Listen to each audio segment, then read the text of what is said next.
Hey everybody, welcome back to Top Ends with Twins. We're reporting on Wednesday afternoon, and we're just going to kind of dive into some different topics. But the main thing is we have Kyle on once again. So Kyle, welcome back to the podcast.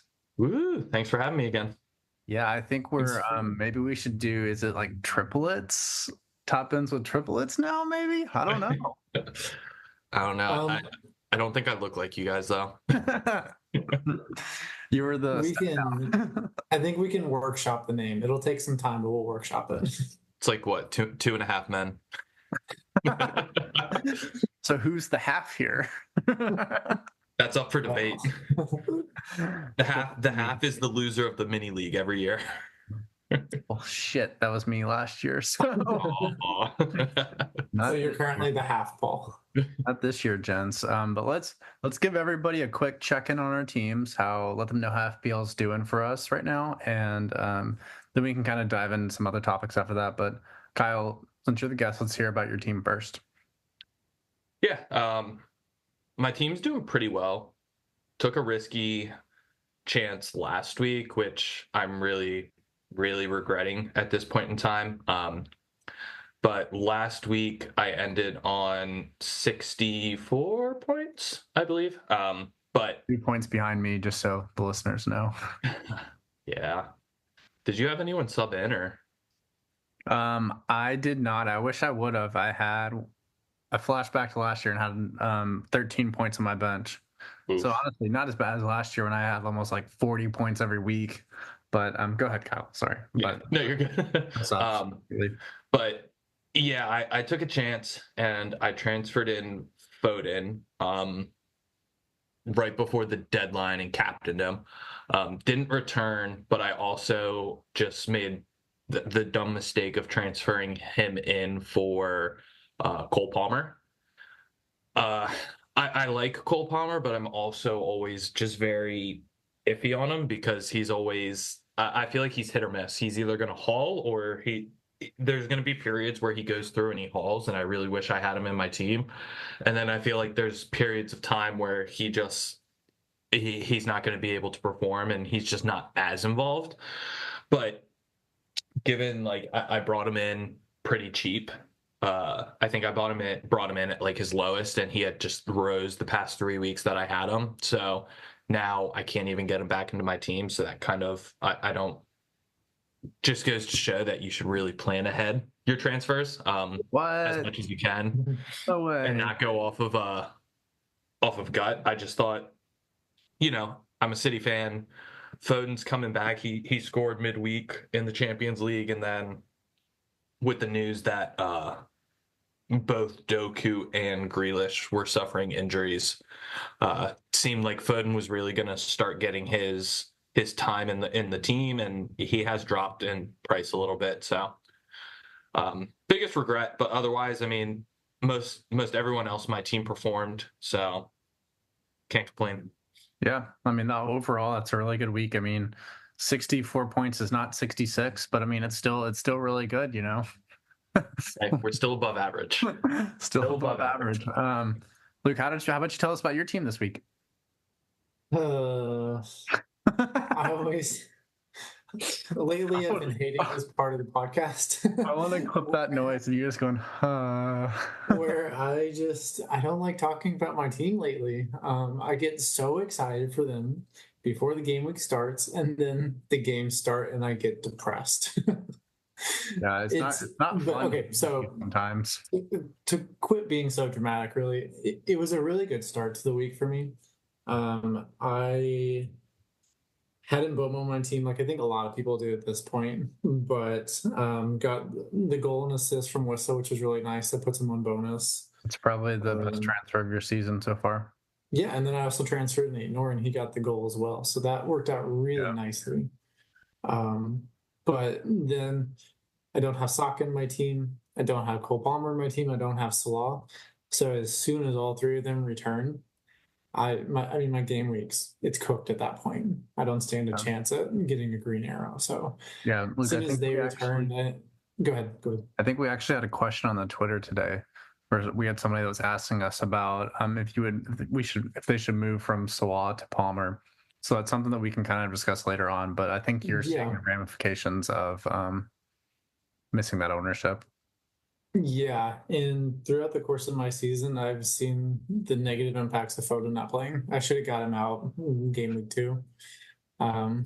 Just been bleeding a hole in my team. So it's if I would have gone with Saka, which in game week 1 deadline, I was between Saka and Foden. Went Foden, and now I'm missing 64 points from my team. So Yeah. that makes a huge difference throughout the course of the year. So yeah. Well, we always talk about the X minutes, X minutes, yes. But that's what really um, matters. I ended up on 55 points, captain Foden as well, just like Kyle did. Didn't pan out, but really his numbers were good, so I don't feel too bad about it. And just like I think the Holland triple caption was really, it was just being unlucky, is what I felt like. So, Yeah. you know, it is what it is. We move on to next week. Paul, how was your team? Well, once again, 55 is not 66, but good week, Luke.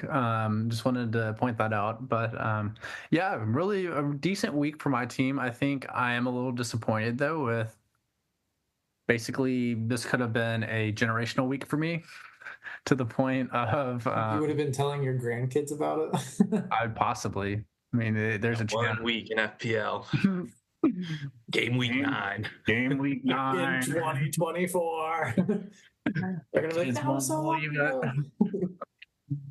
Yeah, but so I'll just start from the very back. Dean Henderson finally performed against Spurs, which is shocking. I mean, we thought that was going to be a rout. He ends up getting a clean sheet. I have Munoz on the bench with a clean sheet too. So it is what it is. I don't trust Crystal Palace's defense. I just have them because I'm not transferring them out yet.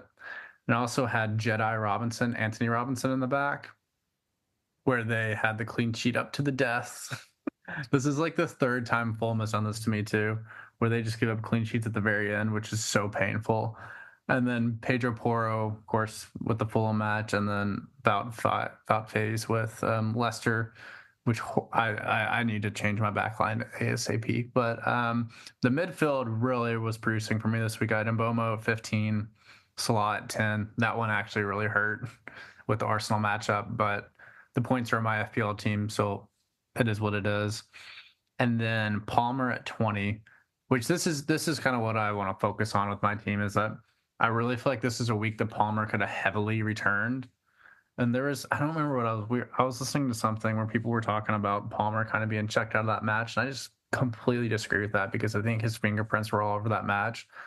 I mean, he had the goal in the 5th minute that not that it should, but it was very close to being onside. If he gets that first one, then there was the ball I that he mean, lead off to. he Go ahead. let off that first goal. I mean, he's unlucky not to get the assist for it, but I mean that first goal was all him. So, like you Oh, said, It was. I feel like he was in that match.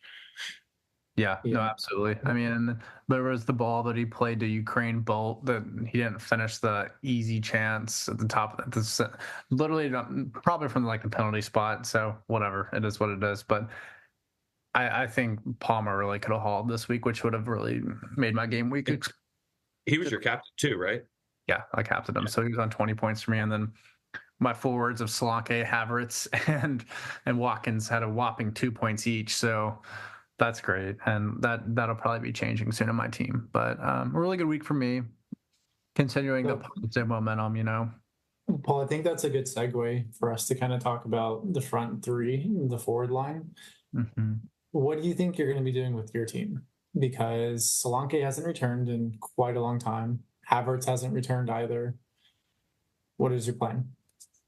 As of this moment, realistically, there's changes I want to make, but I think that I would ideally like to roll a transfer this week because I'm sitting on one transfer right now at this moment.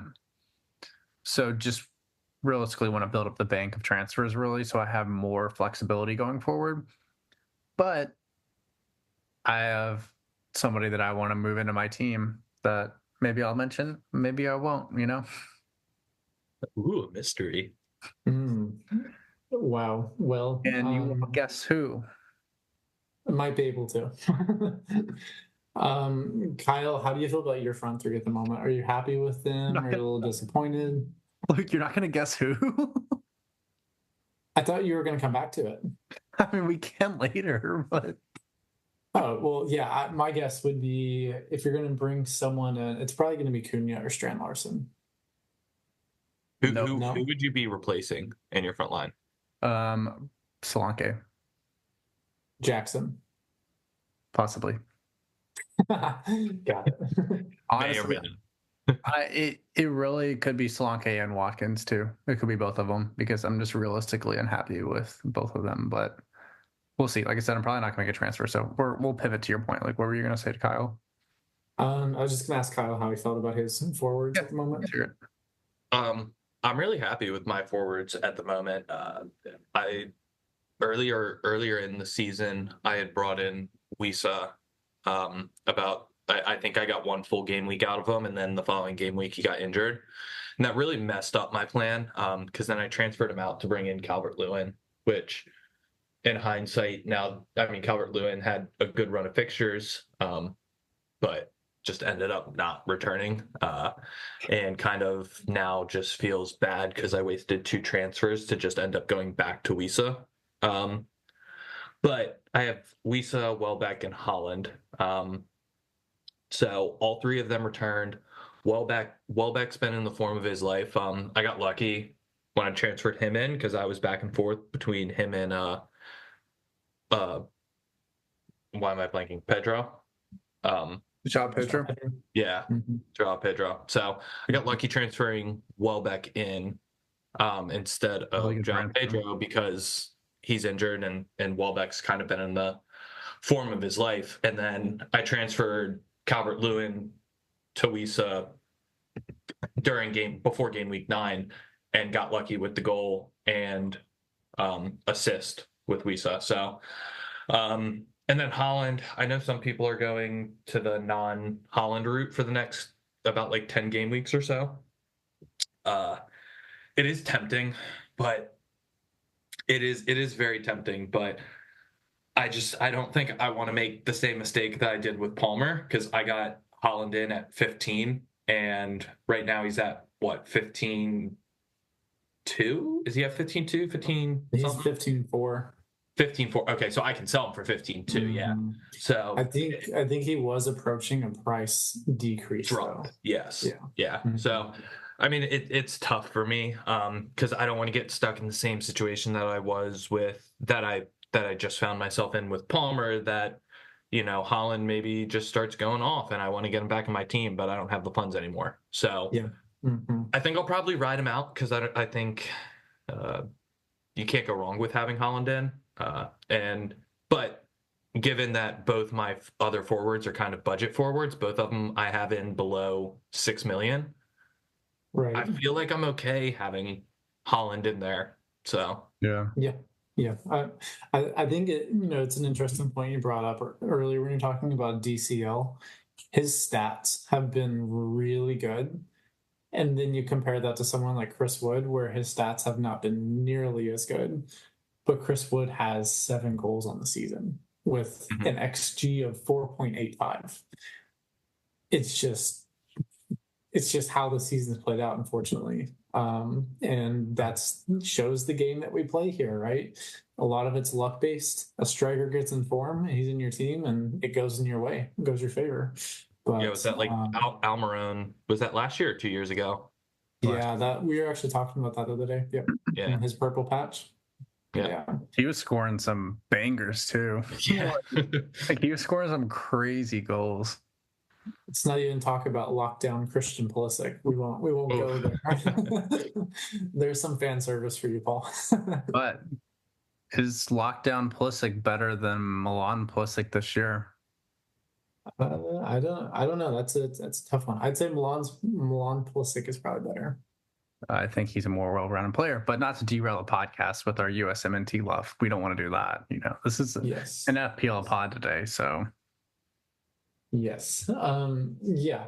So I just think it's really interesting, the striker front, because there's so many options at the moment. yeah. Whether you talked about Welbeck, Kyle, he's having a great season right now. Holland, I mean, he has 11 goals in the Prem. That's still pretty great. I mean, for anyone else, that's pretty incredible. Nicholas Jackson's putting up really good numbers too. If you're thinking about transferring him in, Paul, I do not dislike that at all. And Chelsea have a really good run of fixtures coming up soon. They do have Manchester United away and then Arsenal at home. But after that, I think they're good until almost like game week 19, right? Yeah. So Jackson could be someone you sit and forget along with Cole Palmer. I think that would be a really nice duo. I mean, the interesting thing about the forwards is if you look at the top returners, I mean, of course, there's Holland at number 1 in total points, but then you have Chris Wood, who's 6.4 million, Jackson at 7.9, Welbeck at 5.9, and then you also have Kuna at 6.5, Raw at 5.7, Delap, Vardy. Like, there's just so many options in this on these forward lines that, I mean, like, you're right, Kyle, and you're like in your team, it's perfectly viable to have Holland and 2 other options. And I also personally think it's viable just to have 3 lower tier options at the striker front, and then you can just go massive in that midfield, because it seems like Salah, I know that, not to pivot too far away from the forward talk, but like Salah is like putting up numbers, although I do think he wasn't like exceptional in the Arsenal match. He's just scoring goals again. Like, he's just kind of back to like being like the Salah that we know. I know the numbers aren't necessarily the same as like Holland's numbers are there. He's just not getting the returns right now. But for Salah, I mean, I think he's kind of doing the opposite of that, where he's just getting returns and the numbers maybe aren't as strong. Salah kind of scares me if I were to bring him into my team, for the reason that I don't think he's been that great. He had, what was the week he got the penalty? 2 or 3 game weeks ago. That kind of bailed out his owners a little bit, I think, in that situation. But he is, yeah, very recently. He's in that mentality though, where if he gets one chance, he's probably going to put it in the back of the net. It just seems like he's not getting all that many chances. So maybe having him in your team is a good idea, right? Because it's return after return, week in, week out. We just have those massive returns.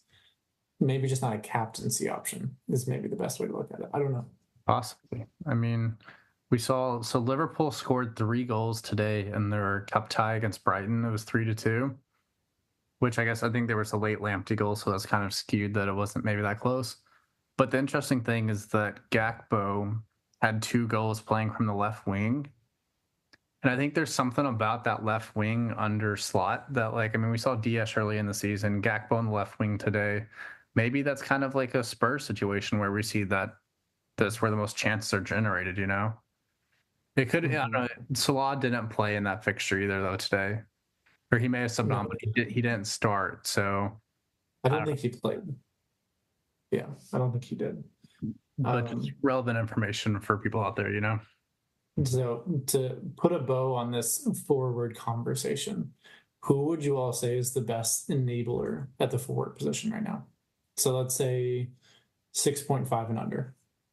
If you just off the top of your head, if you have one. Go ahead, Kyle. You said 6.5? Yes. Yeah. Like, fuck, I had a 6.6. You can use that. We can go plus or minus 1 as well. So 6.6 is okay. Standard deviation. Yeah. I mean, I like Welbeck, but if I was to choose someone that I don't currently have, I've always been keen on Cunha. He's at 6.5. I don't think you can go wrong with Wood. Just based off of form right now. It is a little like tricky because, you feel at some point he'll slow down a little bit, but you got to think that he's 9 million cheaper than a Holland and has only 16 less points. So I think it's totally viable to kind of Paul's point to go with 3 cheap enablers at the front. But if I had to pick one that wasn't Wisa or Welbeck, because I really do think those are the best 2, I would probably go with Cunha. Yeah, I like that. I know that we know Wolves are gonna have those sporadic runs this year, but I mean they're gonna create chances and they're gonna be forward thinking. So hey, and Cunha, he is crazy though. His ability to run with the ball at his feet and just kind of create things himself. I mean, look at the end of that Brighton match. Like, whenever he's just baiting, and finally takes the shot. I mean, in all actuality, if you have a 4-on-1, just you go to the corner. Literally every possibility that could have happened, that was the absolute worst thing for Brighton. I mean, at that point, just like fake the pass, continue on, and you square it, and it's a tap in. Yeah, it wasn't me though, and I would probably just play the ball out of bounds and accident at that point. So Fair enough. Fair enough. mm. Yeah. Paul, who would you say is your enabler if you had to pick one though? Would you go with Cunha? Most likely, no. I would go with Jimenez. Oh, okay. All right. Jimenez. Do you want I'm just a believer in him this year. I mean, guys, he's kind of back to the form that we saw him before his injury at Wolves, and I think I've talked about him a couple times in this podcast. But I mean, he's putting in good performances. I mean, he's not like somebody that's going to absolutely haul. Like he's not going to really like. He could have a match every once in a while where he has a brace and all that stuff. But I mean, his highest point total this year is 9 points. That was against West Ham and also at Nottingham Forest. But I mean, it seems like if he scores and Fulham win, he has typically been on 3 bonus points. So he is good with bonus points. And their run of fixtures going forward, they play Brentford at home, which I'm super excited for that match. That one's going to be a lot of fun. We could see a lot of goals in that. I realistically do see that. I mean, I know Brentford had that game last weekend, but it could follow. They could follow up with that. And then Fulham go away to Crystal Palace. I like that matchup as an attacking fixture. They play Wolves at home. That one, who knows what the hell's going to happen. And then they play Tottenham away too over the next 4, which I still like that one anyways too, especially if Van de Ven's out. I mean, Spurs did you also see Romero got subbed out in the 52nd minute? Oh, did he really? Potentially maybe an injury as well there too. So yeah, so that means that they'd be playing what, Dragusin and who else? Ben Davies. Ben Davies at center back. I mean, that's a back line that's going to leak goals, especially the way that Ainge wants to play. So I don't know. Yeah, Jimenez has my vote. What about you, Luke? What do you think? mine would be Cunha. Cunha has my vote because I love their fixtures.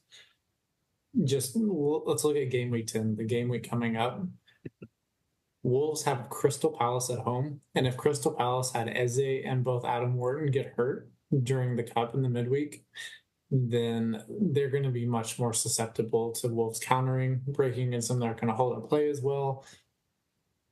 That could be a good fixture for Wolves to target. And they, in my opinion, you can hold Wolves assets up until game week 18. That's when their fixtures start to turn again. But they have a really nice run, and it's someone you can just set and forget in your team at a really nice price. So I like Cunha the best. Strain Larson's an option too if it's just purely based upon budget. He has pretty good XG numbers and he's returned multiple times this season. So like either one, Cunha is my preferred option though, for how he creates for them as well, not just finishing. Mm-hmm. So yeah, that's my pick. Okay. I honestly I like both your else picks. I like my pick too, honestly. But I think those are all really good options for people to know about. Let me see where do we want to pivot next to, Luke? I think we kind of want to talk about some defenses that we think would be worthwhile investing in, teams that, and it's hard to get a clean sheet at this point, but are there any teams out there we think we could get a clean sheet from going forward? So anyone want to jump in there, or I can start us out if that sounds good. Go ahead. I think you have the most thoughts on this. So. Well, no pressure there. But so a team that I was gonna say was a potential option was Tottenham. I think their numbers have been really impressive for XG conceded. They do concede the odd goal though, which really kind of persuades us from going that route. Otherwise than that, regardless, not even looking at the fixtures, because I think they're kind of fixture proof this season. I think Liverpool is the best team to invest in from a defensive perspective. They are very practical in how they approach all the matches they play. But Slot has them not being as reckless, might not be the best way to say it, but just a lot more controlled in how they play. So the numbers reflect that they're conceding very low XG per match, and they're also just their goals allowed compared to the XG allowed. The margin's pretty significant there too. They've allowed 5 goals, and the XG conceded is around 8 or so. So I mean, they're doing a great job of even preventing the chances that they do get, and that's with Allison being out too, one of the best shot stoppers in the world at the moment, in my opinion. Yeah.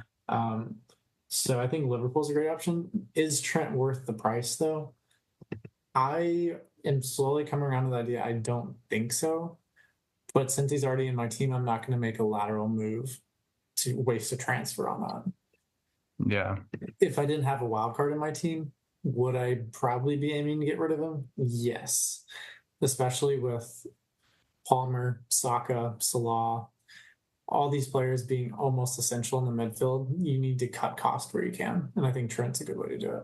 So I agree with you, Luke. Go ahead, Kyle. No, yeah, I was gonna say, I think Luke, you kind of hit it on the head with just staying on Liverpool for a second. Is that yes, they seem a lot more controlled, and I think that's the reason that I would stay away from Trent as like the defender to go with, because under Klopp he was getting forward and like creating these chances, which he still is getting forward, but like you said, they're more controlled with it. So he's not in as many, key positions to make that final pass. right, exactly. Yeah. So that's why I currently do have Robertson. It still kind of gives, he's on corners, on one of the corners. So it still gives me the chance of possibly an assist, maybe not as high as Trent, but it still gives me a chance. It gives me a way into Liverpool's defense. But a defense that I really like going forward is possibly Wolves. They've got a pretty good run of fixtures coming up: Crystal Palace, Southampton, Fulham, Bournemouth, Everton, West Ham, and Ipswich. So I think the standout choice here is Aït-Nouri, given his run of form with scoring goals, and now possibly also throwing in maybe a clean sheet here and there.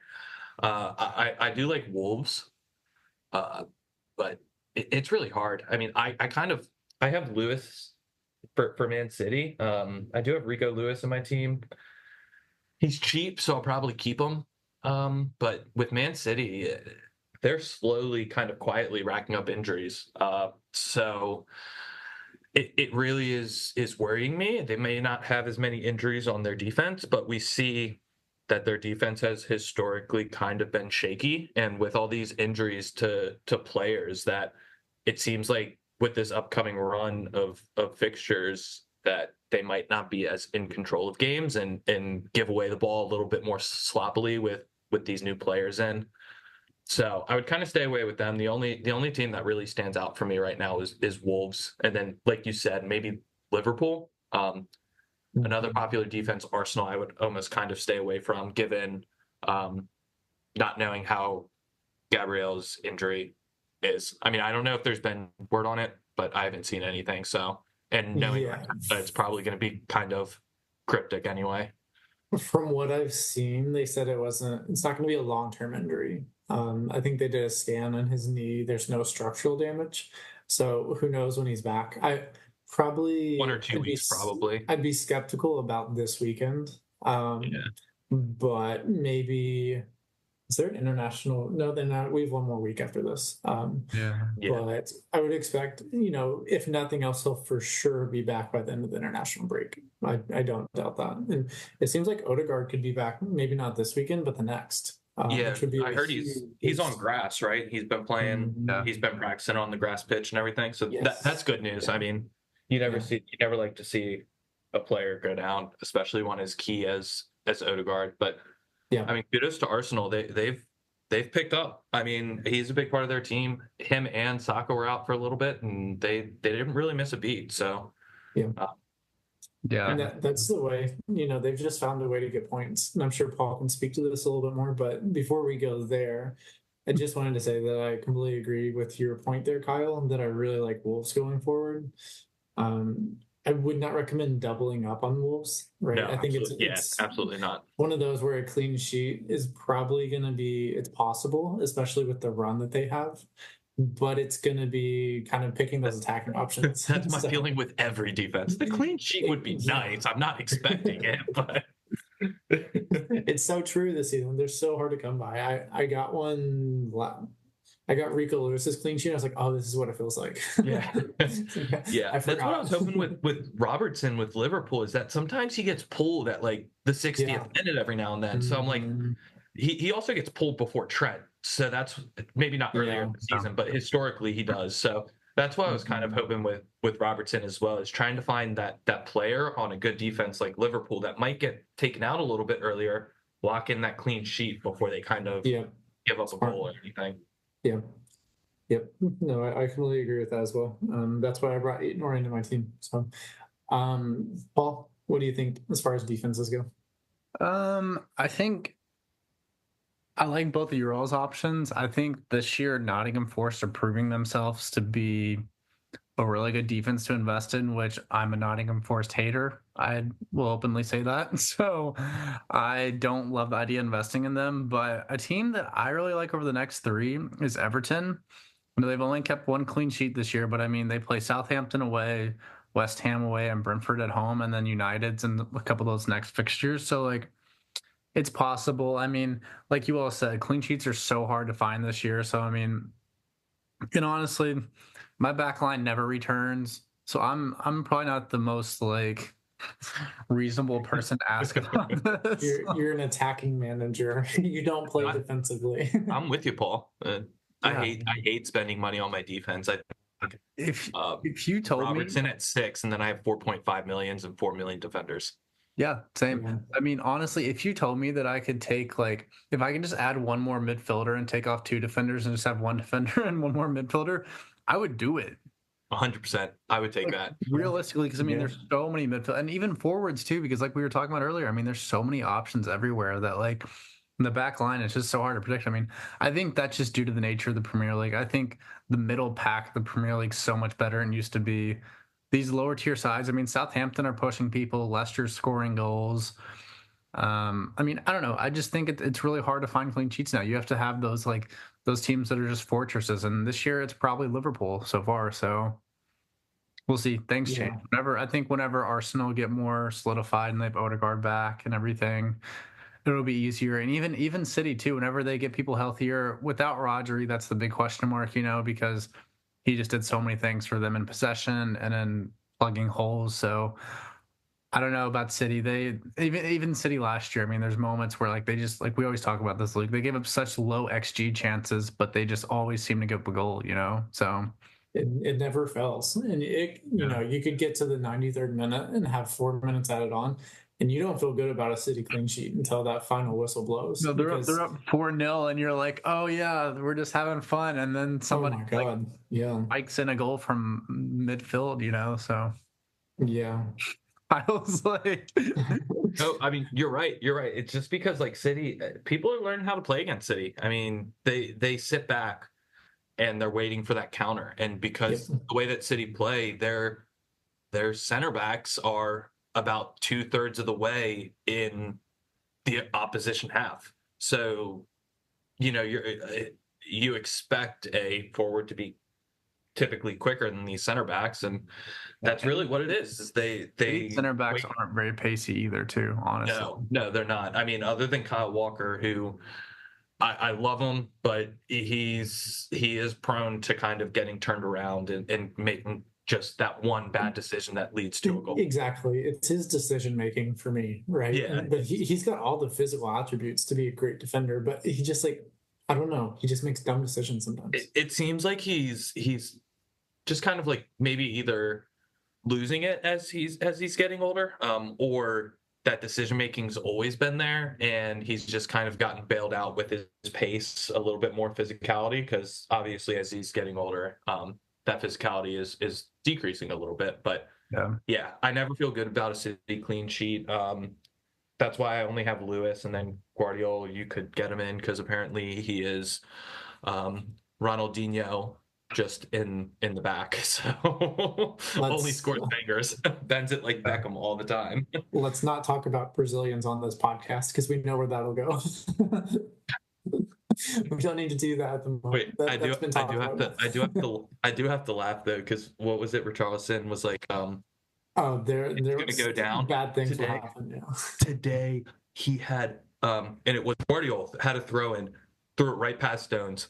It was Richarlison 1v1, and he just shot it straight at Ortega. All he had to Yeah. do was one side or the Mhm. other. They ended up winning anyway, but if City would have come back, that would have been the point that everyone looked back on. So Yeah. I thought that was just kind of funny given what he said yesterday, and then the tweet that Paul had sent Oh us. my gosh. There's so many things that could be said, but we'll just we'll just Yeah. continue right on, I think. Unless Yeah. Paul, you have a really hot take because that's what you're known for. So Well, I mean, I just think it's crazy that somebody that scored he had 33 goals and assists as an attacker and absolutely disappeared for Brazil, that you think that's a strong campaign for the Ballon d'Or. I mean, it just doesn't make sense to me. I mean, realistically, I mean, I get that he is one of the best players in the world, but the resume's not there. I mean, you won Champions League and that's it. Like literally, I mean, and he was big in the Champions League run. I will give him that. But it to me, I mean, it's you didn't do enough. Like it's a holistic picture. It's not just one thing, you know? Yeah, I mean, everyone has, like Luke said, everyone has their own opinions. I would have been totally fine if he won the Ballon d'Or. I think a lot of people. I think a lot. What the biggest uproar is that we had the Real Madrid PR, and it's always kind of been there, and it was everyone was just expecting it because I mean, Rodri's not on social media. We saw it kind of last year with Man City. They don't really have the biggest PR team. They don't have the biggest PR influence. Holland had a really great campaign, but you didn't see much about going out and saying all that. So like trying to push him yeah, over Messi. So I think that's what it really was. It just took a lot of people by surprise because in this age of social media, people are just you see all this stuff, and everyone was just so convinced that he was going to win it since they won the Champions League, which is a big deal. But given Rodri won the Euros, Spain won the Euros, I can understand people are upset with Carvajal, and I think a lot of it has to do with, I mean, people are upset a midfielder won, and how do you think people would have reacted if a defender won the Ballon Yep. d'Or? So right. it's really Yeah, hard. it is. Different metrics, different people voting. But like Pep said, he was probably deserving to win it. It's just sometimes people don't win. Ribery didn't win it when Yeah, everyone thought he should have. Henri got snubbed for Nedved, so Yeah. it's historical. I don't think it's one of the. I think it's a shock just because of expectations, but I think there were bigger shocks in the history of without a this doubt. award. And that's the biggest thing amongst all this is you can look at statistics, you can look at everything, but the reaction from Real Madrid is the one that I think that's why people are pushing back so hard on this. Mm-hmm. And to put a bow on this, let's go through the players that had more league goals and assists than Vinicius did last year.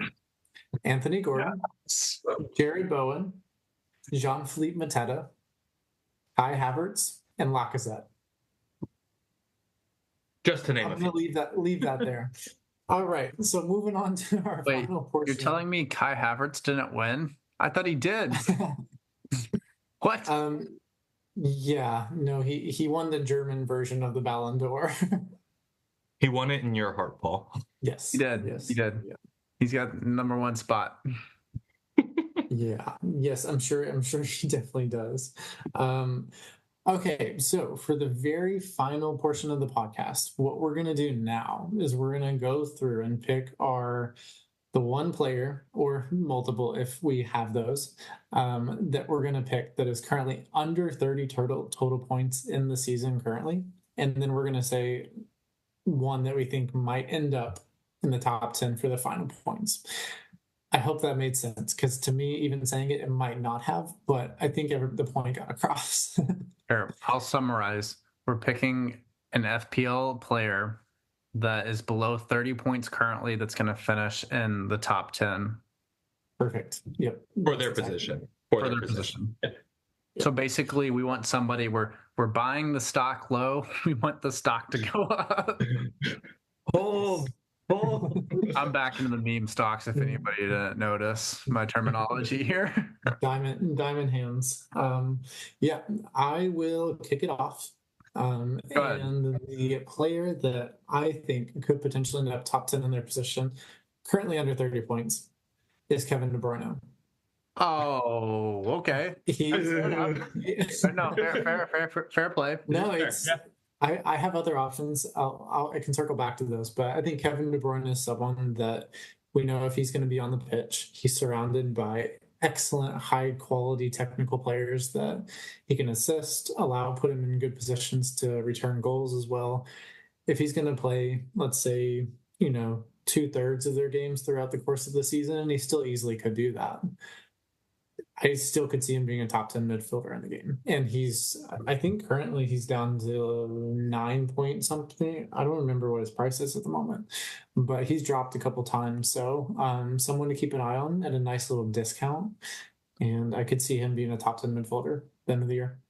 I could see that. Yeah, and especially I know he's flagged, so he won't drop in prices easily, but it could be kind of like what we saw with Holland last year. If you do get him and then he starts performing well, everyone's going to want him to come in. You might get that value building up in your team if that happens. So something good shot. I like it. I have a slight pushback to that, Luke. Go ahead. But just for the context, he is currently at 9.4 million. So X minutes. What we always talk about in this podcast, I just don't think De Bruyne is going to play enough minutes. I mean, we know the ability he has. I mean, he honestly, if he's healthy, he's probably the best midfielder in Europe. I mean, there's just no question for his position, what he does. I mean, he's just exceptional. But I just don't think he's going to play enough. Honestly, I think City probably are going to view him this year as we're going to hold him for like maybe Champions League, maybe for an extended end of the season run. But I mean, just based on the last couple of seasons, I just don't think he's going to play that heavy of minutes. He's just not going to have the ability to create those chances, Yeah, that's fair. That's just me. But I'll go ahead and roll out my transfer that I think is going to be. This is going to be a generational transfer, so everybody just get out your pens and papers. We're not ready. I think Isak's going to finish probably in the top 5 for forwards. Okay. I like that. Yeah. I mean, he scored last weekend, and he's been out. He's been injured, so that's partly why he's at the point he's at. And Newcastle aren't inspiring a lot of hope right now, but I mean, they just beat Chelsea in the midweek for a cup tie. Isak scored in it. We know he's on pens. He's probably a top 5 pen taker in the Premier League, I'd say. And he just creates, and he has the ability to create a goal himself. He has the ability to assist. He has the ability to just tick a lot of FPL boxes for us from a forward line. His price point is a little high. I will give you that, but I think there's a really good shout that we're gonna see that stock move up. Mm-hmm. Yeah, no, I like that. I think that's a good shout. Yeah, he was on my list. I like that one. Go ahead, Kyle. Let's hear what you got. I'm gonna go with the new manager bounce, Bruno. He's on my list. Oh my god! I think he could. That would be a risky one. But given, I think, did all of us have Bruno at one point, or at least I think Luke did. It was just you two. I never started the season with him. So yeah, I started the season with him as well, and just seeing the chances that he created or could have scored, I think I had him for about like 3 weeks, and he could have hauled. Missed so many chances. You saw last week, Dallo missing an assist for him. It just kind of seems like that it's with the way that they were playing.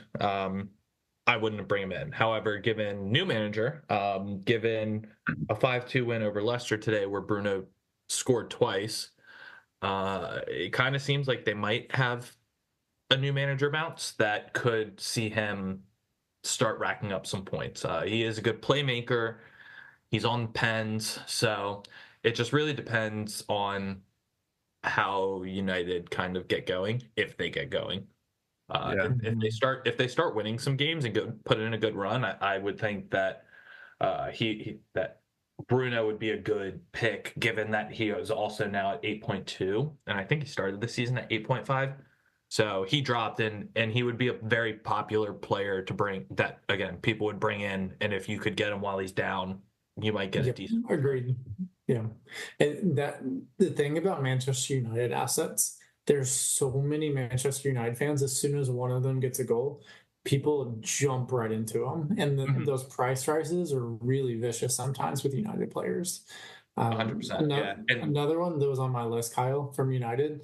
Well, I had two. Delict, I think, is a great option from set pieces, and he's below 30 points currently. And I think Rashford is someone, maybe the new manager comes in, and it seems like it could be Sportings that comes in and takes over. But if he can get Rashford going, that would be huge for United, but also for FPL because he's really cheap right now.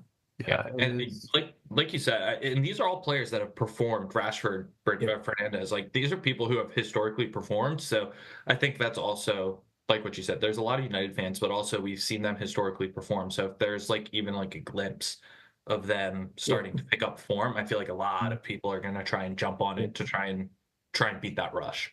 Yep, I think Garnacho is always going to be a great option too, though. At 6.2, if he starts converting chances and having more chances even than he already did, watch out because he's going to rise really fast. Yeah, I think it is good to note too that if the manager that they're speculating comes in, he most likely will play a 3-4-3 system, which in that Dallo is probably the one. Realistically, if they're playing a 3-4-3, I think that's a good. I think Hoyland's even a good shout too if they really put stuff together. I mean, that was my option. The thing is that United have the pieces. Like they have the pieces to be a good team. The question is just if somebody can like assemble those pieces, because obviously there's something going on there.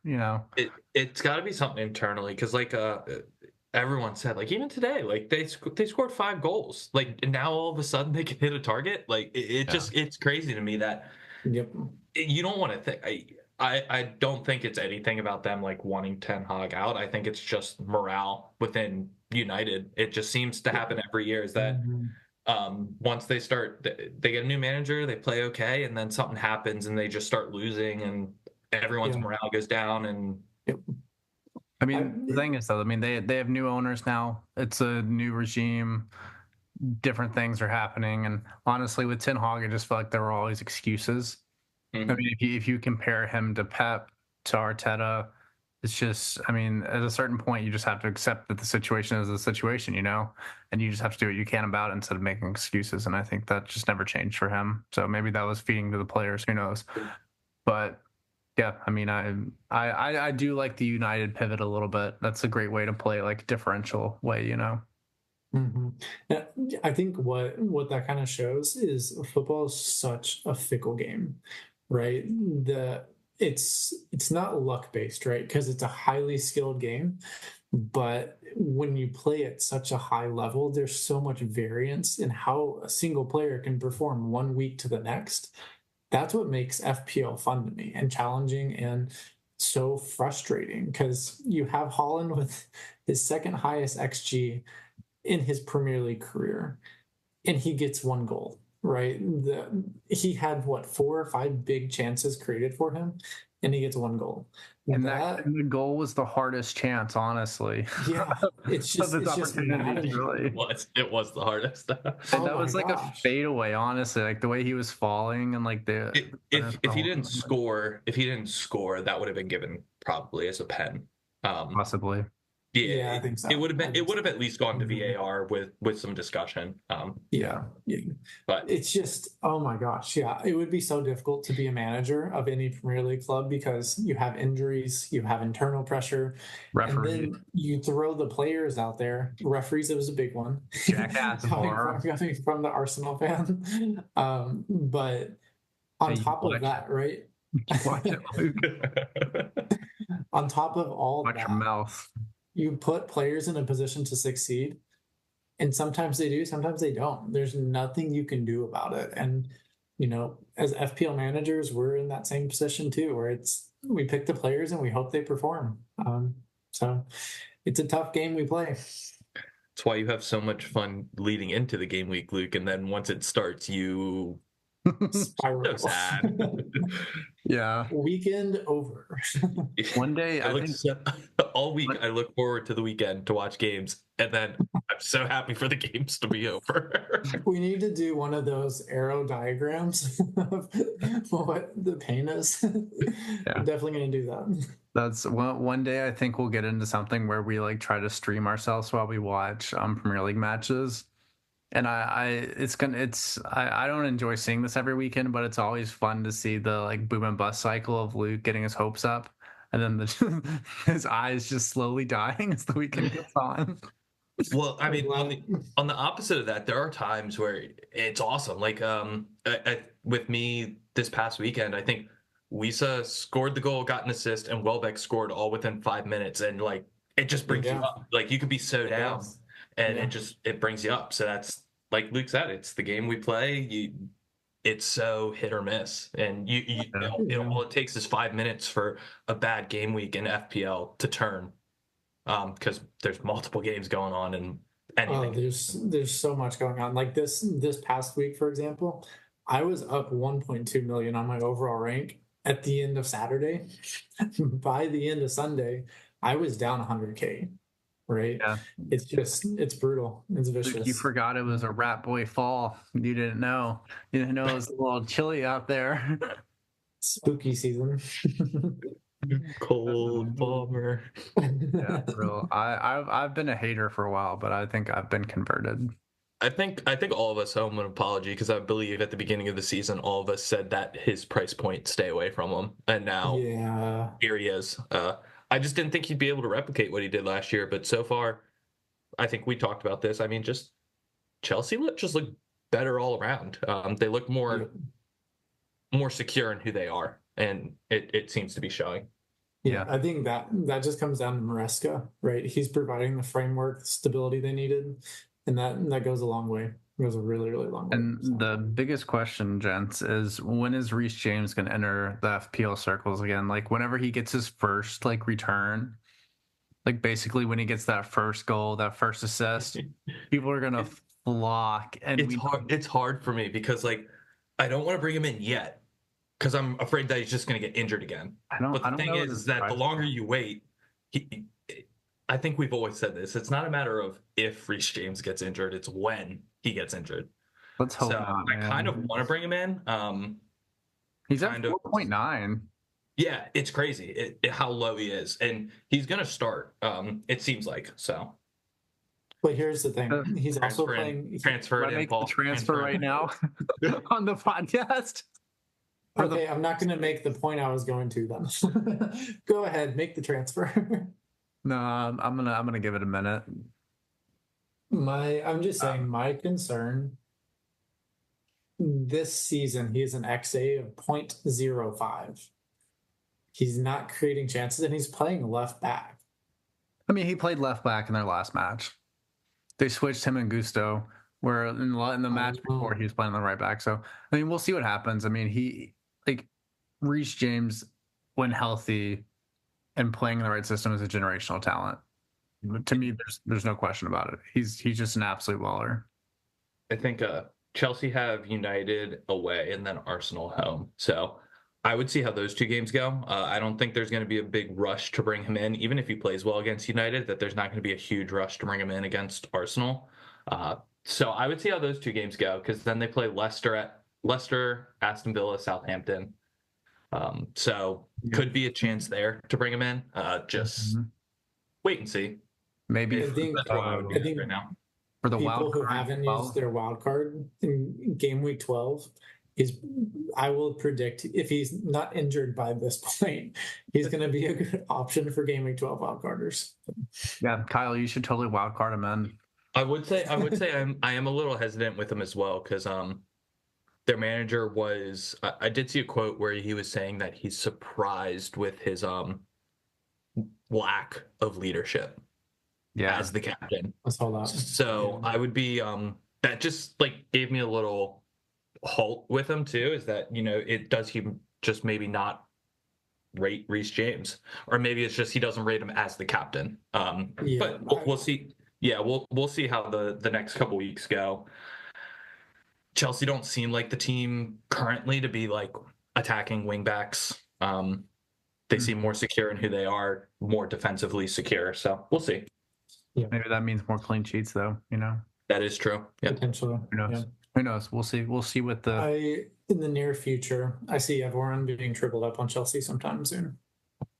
So, with the fixtures they have coming up and Cole Palmer being essential, people are going to look for ways around Cole Palmer, but still get Chelsea options. So, I think a Chelsea triple up will not be too crazy of a shout sometime soon. Game week 16, because then the run goes Brentford, Everton, Fulham, Ipswich, Crystal Palace, Bournemouth, Wolves. Yeah. So it's a nice run there. So it is. It looks really nice. So we'll see what happens. But any final thoughts for our listeners, everyone? I think we're at kind of a weird stage of FPL right now, where it's kind of like we're going into match week 10, right? Yes. Yeah. Where it feels like we're kind of more on solid ground with knowing who's going to consistently return. And so I think this is an interesting time to maybe, I think, putting pieces together here. Sorry, my brain's not fully functioning right now, but I really think this is the time maybe not to play differential in FPL. I think it's possible to play differential. I mean, like we were talking about the forwards, I really don't consider those people differentials because they're consistently returning. But I think we have enough data now to kind of show us like where the trends may be going for the year. So I think kind of trusting the numbers and like believing in the teams that are performing so far is probably a good strategy for the next 4 or 5 game weeks, especially if you see a team with a good run of fixtures that you believe in that have performed so well so far this year. I think kind of formulating your plans, being on top of it, like we were talking about earlier, make your transfers with a plan, have a holistic idea about what you want to do with your team, and just have fun with it, Yeah, great points. To that, I think this is just kind of the time of year where those template teams really start to form.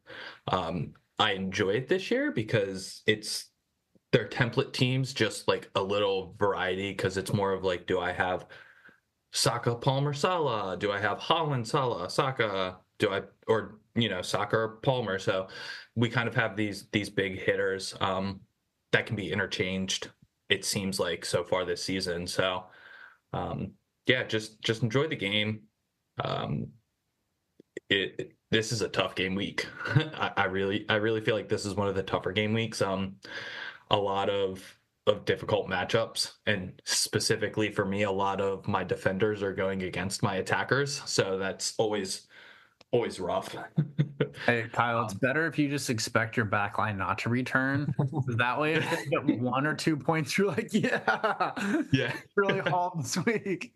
So yeah, the goal is for it to be like 0-0, your defender to get pulled off, and then your attacker to score a hat trick, and we're good.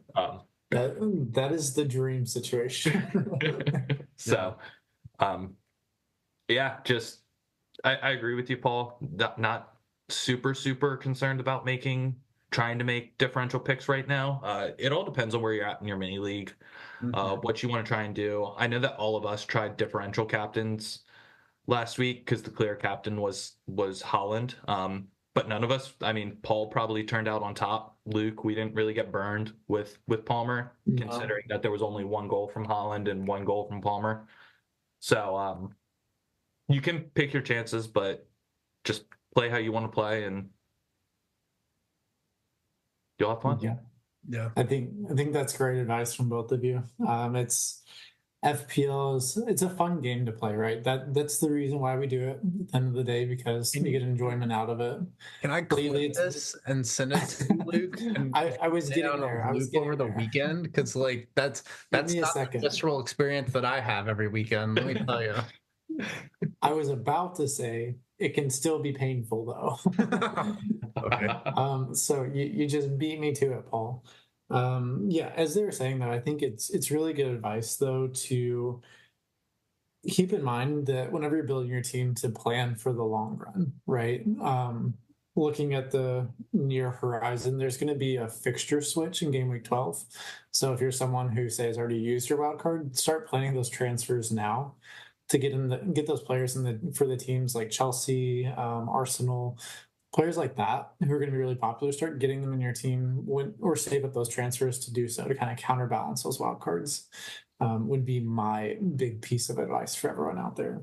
And as I said, just enjoy it. It's a game. We're here to have fun, and it's not all pain. So, on that note, I think we're going to call it close. Okay. Well, thanks for joining us, guys. We will see you the next couple weeks. And Kyle, thank you for joining us again. I really appreciate it. Of course. Thanks for joining, Kyle. Yeah. All right, guys. We'll talk to you soon. We'll be back next week with another pod. Bye, everyone.